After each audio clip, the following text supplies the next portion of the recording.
Почитувани гледачи, добар ден. Го следите најновото издание на емисијата Вашиот пратеник. Во Собраниското ТВ студио денеска гостин е пратеникот Бране Петрушевски. Пратеник, добре дојдовте во нашето студио. Добро ве најдов и благодарам за можноста токму на Собранискиот канал да говориме, затоа што сметам дека ова е еден прекрасен проект со кој се подигнува пред се транспарентноста на Собранието. Ви благодарам. По професија дипломиравте на Природно-математичкиот факултет, по професија сте инженер по информатика. Од каде еден информатичар да има љубов кон политиката и да се најде во собраниските клупи? Па интересна комбинација, морам да признам.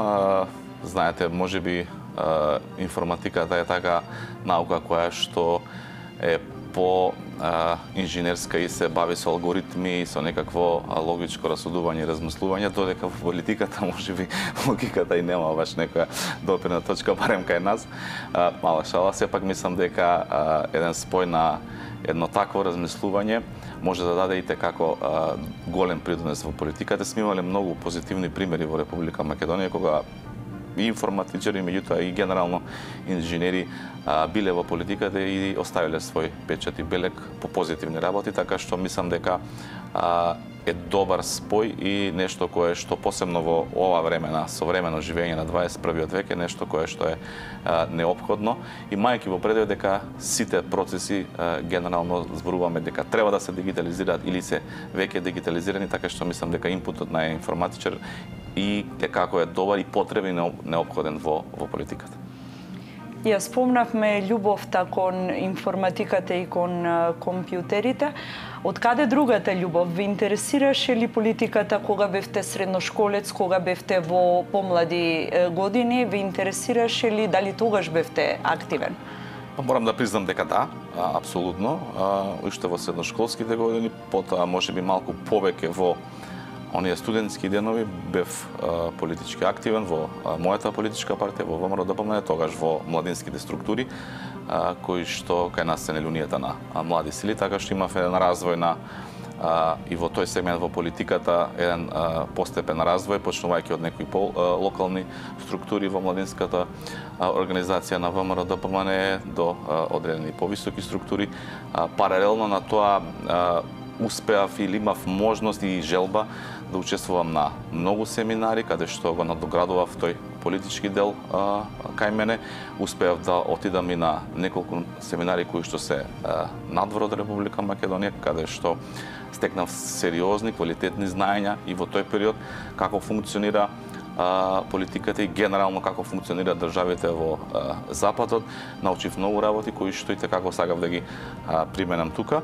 Мотивот зашто и ова го правев е некако, не знам, тогаш како млад човек, најверојатно некаков младешки порив, некаква младешка бунтовност да се сменат вредностите во системот.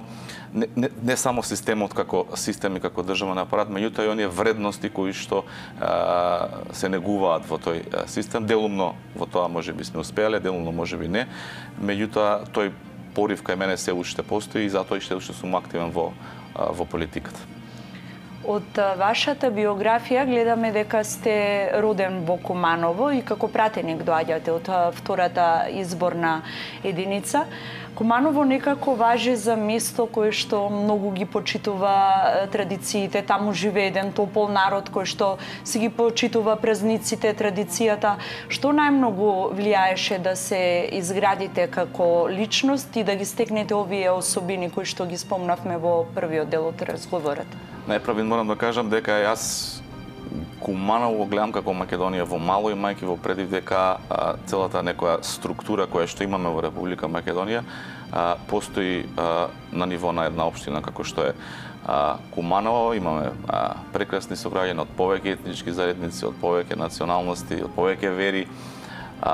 Имаме еден прекрасен соживот кој што се негува со децении наназад. Имаме многу клима за живење во градот, зборам од аспект на начинот на кој што функционираат граѓаните и како се почитуваат. Истовремено Куманово и низ историјата и до ден денеска покажува дека еден пркосен град, еден град кој што не е така многу, да речеме, подводлив под одредени политички и било какви други влијанија, туку си го задржува оној свој начин на живот и знае бурно да реагира и во минатото, почнувајќи нели од празниците кои што ги негуваме, 11 октомври, денот кога пукнала првата пушка во Куманово и Прилеп, до ден денес секогаш имало еден порив да има некаква борба за подобар живот во Куманово, и тоа е нешто кое што исклучително го почитувам како кумановец и го негувам, затоа што мислам дека тоа е некој препознатлив белег на Куманово, не само шегата и она кое што не знаат сите други, меѓутоа една борбеност, еден порив да се менуваат работите. Она кое што секој еден граѓанин го има вградено во својот карактер или во својот начин на живење, нормално дека потикнува и од средината во која што живееме, и затоа исклучително ги почитувам сите луѓе, меѓутоа многу влијае и нормално домашното воспитание кое што го имаме стекнато. Јас сепак потекнувам од едно нормално кумановско семејство кое што со генерации живеело во Куманово и ги почитувало истите тие вредности, тие ми биле пренесени и на мене. Пред се тука зборам да бидеме честни, да бидеме доблесни, достоинствени, никогаш да не си го валкаме образот и својот и на членовите на своето семејство. Нормално потоа сум се изградил свое семејство, каде што исто на моето дете ги пренесувам тие традиционални вредности на почит према другите, меѓутоа и на честност, доблесност и се она кое што во животот треба да дое исклучиво само преку работа, преку залагање и преку собственото знаење. И на крај мора да истакнам дека нормално кај секој човек тука влијае и образованието. Сум имал среќа, можност и од основното и во средното образование кое што сум го завршил во Куманово, да имам прекрасни професори, да имам прекрасни луѓе кои што ме насочиле во животот и нормално подоцна тука на Природно-математичкиот факултет да дипломирам, така што еден сублимат на сите овие инпути во мојот карактер допринело да дојдам до ова кое што сум денес, да бидам пратеник, да имам гласот на народот и да бидам човек кој што е веќе втор мандат го троши позади себе, нема некаков сериозен скандал по кој што би си го извалкал своето име, своето презиме. Во првиот дел од нашиот разговор го спомнавме вашето образование и вашата професија инженер по информатика. Колку претходното работно искуство ви помага во работата во законодавниот дом, особено во овој период кога се поактуелна е дигитализацијата? Исклучително ми помага, исклучително добро искуство имав. Јас претходно работев како самостоен советник за развој на апликации во Царинската управа, каде што имав можност да работам на едни сериозни проекти од европски ранг. Тоа значеше и комуникација и споделување на знаења со луѓе кои што се од другите држави, кои што се, да речеме, поразвиени или чекор напред во делот на дигитализацијата. Пред се тука зборам на процеси кои што се од дигитализација на административен карактер или процеси кои што значат администрација на царинските постапки, нешто што е еден широк диапазон на работа. Успеав тогаш и како вработен во Царинската управа да изменаџирам еден проект кој што значи, ако го преведам на ниво на, да речеме, држава, да бидеме членки на Европската унија, е ова нешто на тоа ниво, да успееме да имплементираме еден систем за компјутеризиран, дигитализиран систем за транзитни постапки и операции, односно кога одредена стока која што ќе се товари во било која земја членка на Европската унија, во истиот момент ќе ги има информациите и Царинската управа, ќе разменува информации со нив не само за потреби на Царинската управа, меѓутоа и за потреби на истраги, контроли и се она кое што значи едно царинско работење, кое што ќе повторам еден широк опсек. Успеавме да го изменаџираме тој процес. Тоа подразбира не само развој на апликации, тестирање на апликации, тестирање на сообразност со нивните апликации, за да се тоа функционира беспрекорно и за среќа до ден денеска тоа функционира беспрекорно, зашто добив и пофалница, односно благодарница од Светската царинска организација за посебни залагања во делот на дигитализација на царинските постапки. Таму нема политички партии, таму нема влијание, таму има само или знаете, имате знаење да работите и да го сработите тој проект, или немате. Така што сум исклучително горд на тоа постигнување и сите тие искуства кои што ги имав стекнато во тој период, пред се во комуникација со колеги кои што се од другите држави, начинот на кој што тие функционираат, па дури начинот на, односно менталитетот кој што тие го имаат, многу ми помогна да денеска функционирам во собранието на еден поразличен начин од она кое што било принцип до сега тука во собранието.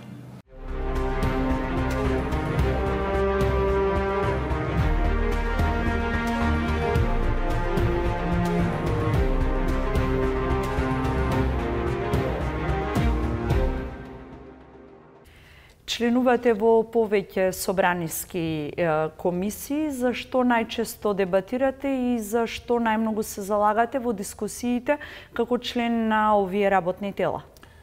Па и согласно деловникот, комисиите се распределени по однос на областите кои што ги покриваат. Претежно зборуваме тука за разгледување на законските измени кои што стигаат и некои дополнителни надлежности кои што ги има собранието или соодветната комисија, да речеме комисијата за финансирање и буџет, која што е надлежна покрај законските измени кои што се однесуваат во делот на финансиите во државата, да го разгледува и буџетот на Република Македонија токму во овој период и сме фокусирани на читањето на буџетот преку општата расправа во комисијата за финансирање и буџет и нормално преку амандманската расправа, така што го кроиме еден од најважните документи во државата кој што се однесува на идните економски и финансиски случувања во државата.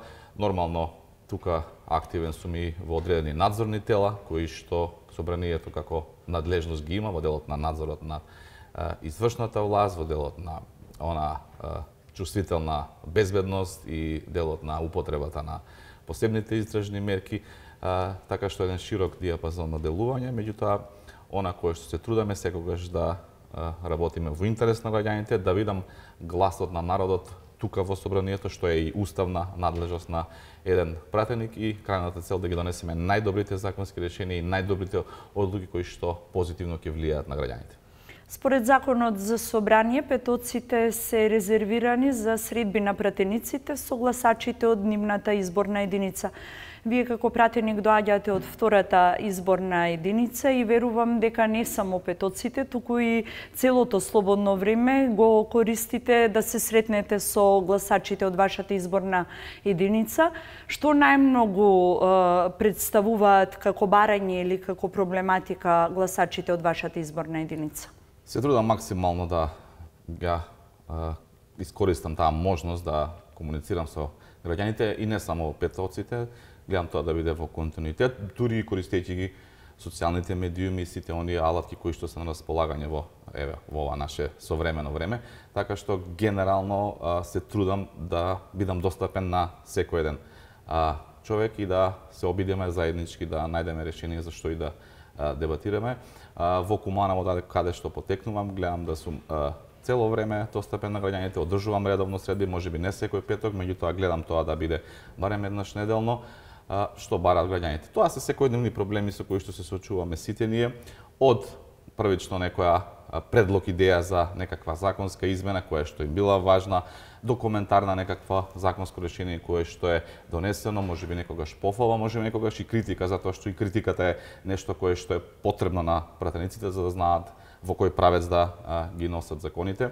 Нормално тука доаѓаат и одредени луѓе кои што имаат некакви лични проблеми, кои што институциите во тој период не можеле да ги решат, така што се ставаме на располагање да бидеме гласот на народот пред институциите за секој еден проблем кој што го имаат граѓаните и се трудиме сите оние нивни забелешки, идеи, критики, проекти кои што ги имаат да бидат слушнати овдека во собрание, да бидат слушнати пред надлежните институции, нормално со конечна цел да бидат истите реализирани. За крај на нашето интервју, до крајот на вашиот мандат во овој пратенички состав со мандат до 2028 година, остануваат уште нешто повеќе од 2 години. Кога би сакале да издвоите една заложба или едно ваше законско решение, што би било тоа? По кој би ве запаметиле граѓаните?